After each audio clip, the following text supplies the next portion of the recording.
Indian secular ফ্রন্টের পক্ষ থেকে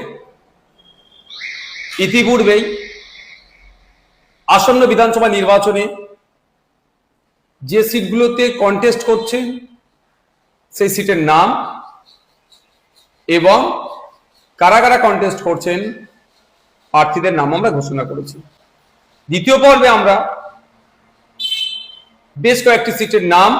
এবং সেখানে যারা কন্টেস্ট করছেন তাদের নাম ঘোষণা করতে চলেছে। উত্তর 24 পরগনার মিনাখা বিধানসভা থেকে যিনি কন্টেস্ট করছেন আইএসএফ পার্টির পক্ষ থেকে প্রতীক মণ্ডল, দক্ষিণ 24 পরগনার বাসন্তী বিধানসভা থেকে যিনি কন্টেস্ট করছেন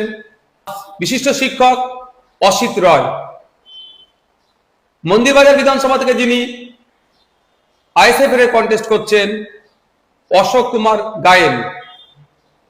হাওড়া জেলার উলুবেড়িয়া পূর্ব বিধানসভা থেকে যিনি কন্টেস্ট করছেন আনসার আলী শেখ এবং জগৎবল্লভপুর বিধানসভা থেকে যিনি কন্টেস্ট করছেন নাজিরা খাতুন।